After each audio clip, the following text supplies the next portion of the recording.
누가복음 15장 11절부터 32절까지의 말씀이지만 24절까지만 봉독하도록 하겠습니다. 11절서부터 24절까지 봉독하도록 하겠습니다. 다 같이 한 목소리로 봉독합시다. 또 이르시되 어떤 사람에게 두 아들이 있는데 그 둘째가 아버지에게 말하되 아버지여 재산 중에서 내게 돌아 볼깃을 내게 주소서 하는지라. 아버지가 그 살림을 각각 나누어 주었더니 그 며칠이 안 되어 둘째 아들이 재물을 다 모아가지고 먼 나라에 가 거기서 허랑방탕하여 그 재산을 낭비하더니 다 없앤 후 그 나라에 크게 흉년이 들어 그가 비로소 궁핍한지라. 가서 그 나라 백성 한 사람에게 붙어 사니 그가 그를 들러 보내어 돼지를 치게 하였는데 그가 돼지 먹는 쥐염 열매로 배를 채우고자 하되 주는 자가 없는지라. 이에 스스로 돌이켜 이르되 내 아버지에게는 양식이 풍족한 품꾼이 얼마나 많은가. 나는 여기서 주려 죽는구나. 내가 일어나 아버지께 가서 이르기를 아버지 내가 하늘과 아버지께 죄를 지었사오니 지금부터는 아버지의 아들이라 일컬음을 감당하지 못하겠나이다. 나이를 품꾼의 하나로 보소서 하리라 하고 이에 일어나서 아버지께로 돌아가니라. 아직도 거리가 먼데 아버지가 그를 보고 측은히 여겨 달려가 목을 안고 입을 맞추니 아들이 이르되 아버지 내가 하늘과 아버지께 죄를 지었사오니 지금부터는 아버지의 아들이라 일컬음을 감당하지 못하겠나이다 하나 아버지는 종들에게 이르되 제일 좋은 옷을 내어다가 입히고 손에 가락지를 끼우고 발에 신을 신기라. 그리고 살찐 송아지를 끌어다가 잡으라. 우리가 먹고 즐기자. 이 내 아들은 죽었다가 다시 살아났으며 내가 잃었다가 다시 얻었노라 하니 그들이 즐거워하더라. 아멘. 누가복음 15장에는 예수님이 말씀하신 세 가지 비유가 기록되어 있습니다. 어제 함께 은혜를 나눴던 잃어버린 양과 잃어버린 드라크마와 오늘 본문에 잃어버린 아들이 돌아오는 탕자의 비유인 것입니다. 이 말씀은 우리에게 세 가지 중요한 교훈을 주시는데 첫째는 인간이 하나님을 떠난 이유와 또 둘째는 하나님을 떠난 인생이 겪는 고난과 고초, 마지막에는 하나님께 돌아올 때 아버지께서 우리에게 어떻게 영접해 주시고 축복해 주시는가 하는 것입니다. 간략하게 설명한다면 아버지 없어도 행복할 수 있다는 착각 속에서 아버지를 뒤로 하고 먼 나라로 가서 살던 탕자가 몰락해가는 과정 가운데 한 인생이 가지고 있는 착각이 얼마나 무서운 것인가, 또 얼마나 무서운 불행을 가져오는가, 그것을 강조하고 있는 것입니다. 사랑하는 성도 여러분, 착각은 자유죠. 그러나 착각의 결과는 비참합니다. 탕자는 이런 착각의 결과로 인해서 그의 인생은 여러 가지 불행한 사태를 만나야만 했던 것이죠. 그렇다면 바로 우리가 알아야 할 착각이 무엇입니까? 첫째로 의욕이 강한다고 성공하는 것은 아니라는 것입니다. 둘째 아들은 대단한 강한 의욕을 갖고 있었어요. 11절부터 13절 말씀을 보면 삶에 대한 별다른 꿈이나 의욕이 없이 그냥 아버지 밑에서 아버지가 시키는 대로 살다가 아침 되면 양을 치고 들판에 나가고 오후가 되면 밭에 심은 곡식을 돌보는 평범하게 살았던 형이 있었고, 또 둘째 아들은 그와 반면에 너무나도 달랐다는 것이죠. 둘째 아들은 젊었어요. 아버지께 가서 내게 돌아올 분깃을 달라고 할 정도로 당당하게 요구할 수 있는 용기가 있는 자였습니다. 어떻게 보면 현실에 만족하기보다도 미래에 대한 어떤 동경심과 진취적인 삶의 태도를 가졌던 것으로 볼 수 있어요. 모든 면을 살펴볼 때 둘째에게 있어서는 성공은 보장된 것이나 다름없는 그러한 모습이었습니다.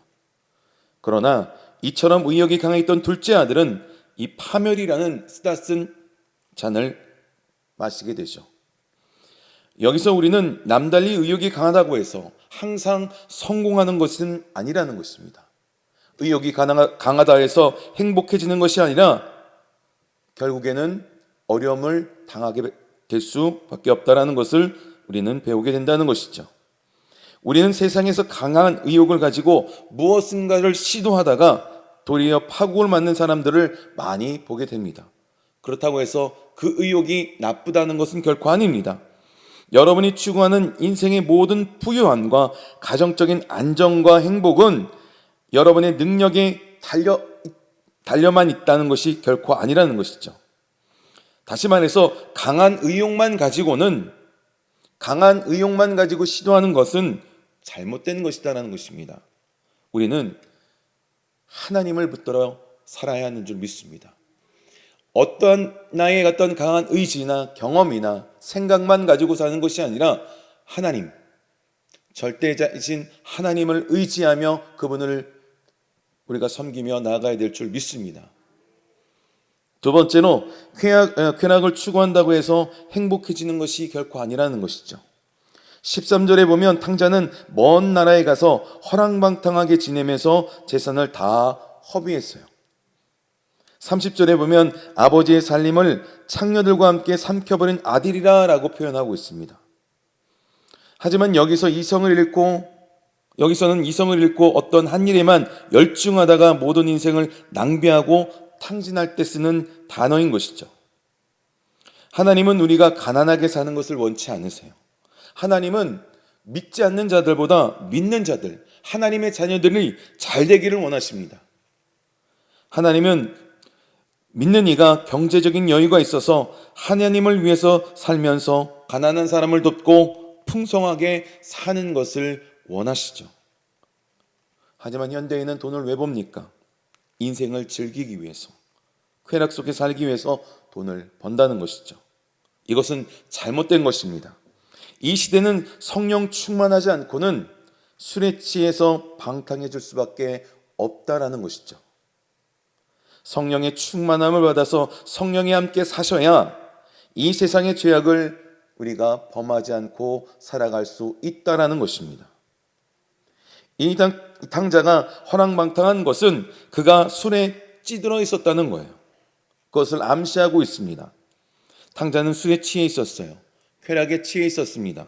이성에 취해 있었어요. 그것도 정상적인 여성이 아니라 돈을 위해서 성을 팔았던 타락한 여자였던 것이죠. 탕자는 거기에 행복의 전부가 있다라고 생각했다는 것입니다. 어떤 면에서 탕자는 과거에 아버지 밑에서 절제된 생활을 했던 지난 날이 싫었을 수도 있었습니다. 그러나 결국에는 마음껏 먹고 마음껏 즐기는 것이 행복이라고 착각하면서 살아올 수도 있었어요.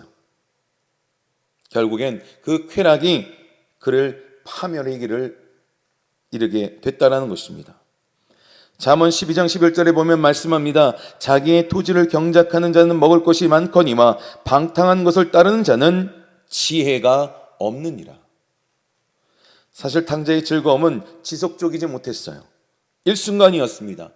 천년만년 동안 행복할 것이라 생각했지만 점점 재산이 줄어들고 흉년이 오는 것과 더불어 행복은 막을 내리고 쾌락은 추구한 만큼 그 절박한 불행 속에서 치를 떨어야 했던 것을 볼 수가 있습니다.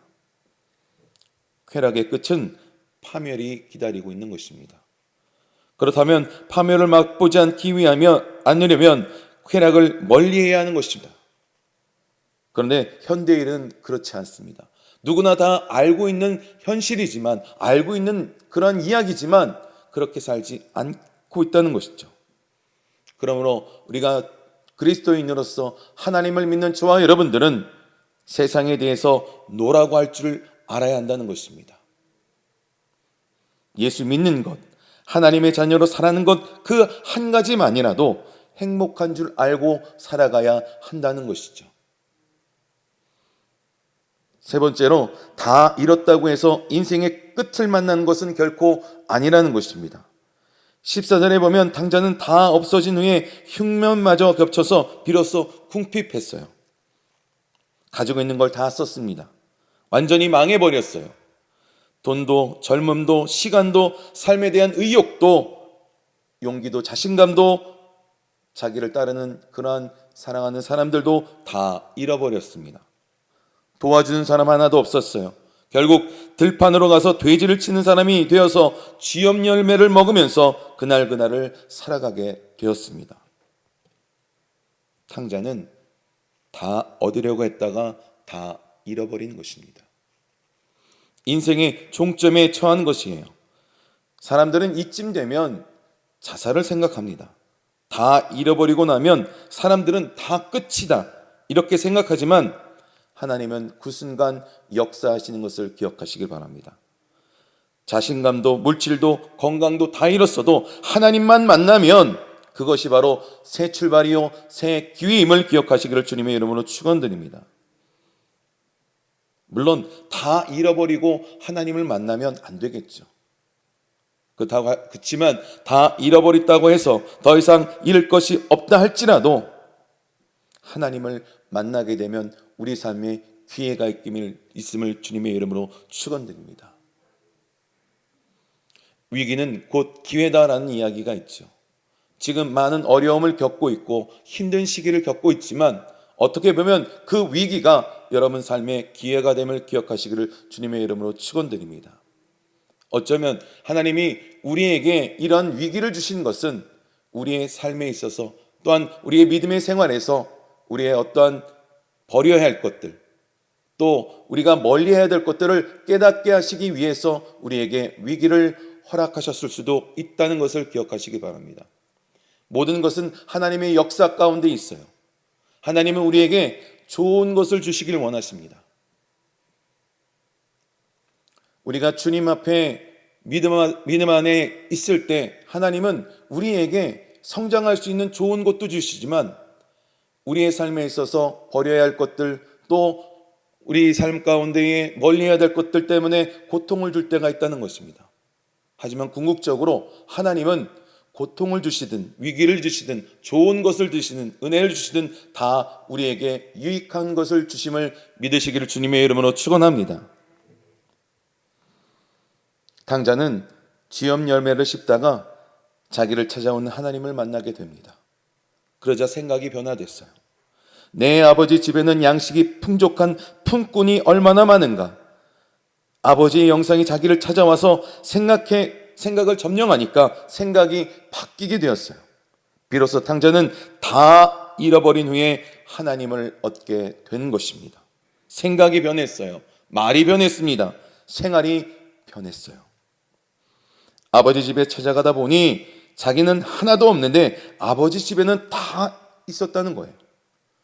과거에는 자기 것 가지고 쓰니까 쓰면 쓸수록 부족했지만 이제는 아버지가 있는 것을 쓰니까 쓰면 쓸수록 남는다는 것입니다. 말씀을 마무리합니다. 사랑하는 성도 여러분, 의욕이 강해도 성공하지 못해요. 하나님이 빠지면, 주님이 빠지면 우리의 인생에 남아있는 것은 없습니다. 우리 것이 다 사라진다 할지라도 하나님만 있으면 우리는 다 얻은 거예요. 또한 쾌락 속에서 행복이 있는 것은 결코 아닙니다. 마지막으로 다 잃었어도 끝은 아닙니다. 우리는 하나님만 있으면 돼요. 하나님을 만나는 것이 중요합니다. 그러므로 오늘 이 아침에 하나님 앞에 간절히 부르짖고 기도하시기를 주님의 이름으로 축원합니다. 다 잃어버렸어도 하나님만 잃어버리지 않으면 우리는 재개할 수 있습니다. 일어설 수 있어요. 놀라운 축복을 받을 수 있는 것입니다. 궁핍을 해결하는 유일한 방법은 풍성하신 하나님 아버지께 돌아가는 거예요. 하나님은 모든 사람이 돌아오기를 기다리고 계시기 때문에 죄인들이 즉시 멸망하지 않고 지금도 기다리고 계시는 것입니다. 예수님을 이 땅에 보내신 것도 성령님을 우리에게 보내신 것도 그 모든 은혜를 적용하시는 것도 다 하나님의 은혜임을 기억하시기를 바랍니다. 지금 넘어지거나 돌아서지 않도록 우리를 붙들고 계시고 있습니다. 비록 우리는 부족한 존재지만 이 탕자처럼 회개하고 돌아올 때 하나님은 벗은 발로 뛰어나와 우리를 안아주시는 분임을 기억하시기를 바랍니다. 오늘도 늘 그 하나님의 그 마음을 기억하시고 오늘 하루도 승리하는 저와 여러분의 삶이 되기를 주님의 이름으로 축원드립니다. 기도하겠습니다. 사랑과 은혜가 많으신 하나님 아버지 감사합니다. 오늘도 주께서 저희들을 사랑하시고 불러주셔서 이렇게 새벽 미명 가운데 아버지 말씀을 나누게 하여 주심을 감사합니다. 다시 한번 그 아버지의 마음과 또한 우리의 삶의 모습을 다시 한번 변화시키고 결단하는 귀한 아버지 시간이 될 수 있도록 주님 붙잡아 주옵소서. 아버지 다 이뤄도 하나님만 잃지 않으면 하나님 우리는 재개할 수 있습니다. 다 얻어도 하나님이 잃어버리면 그 모든 인생은 다 헛된 것임을 주님 다시 한번 말씀을 통해서 깨달았사오니 하나님 주님만을 붙들고 나가게 하여 주옵소서. 이 어려운 때에 주님의 말씀을 의지해서 이 모든 환경을 뛰어넘는 우리 순복음 도봉교회 성도가 될 수 있도록 주님 붙잡아 주옵소서. 오늘 말씀과 함께 하신 우리 하나님께 감사드리며 예수 그리스도의 이름으로 기도합니다.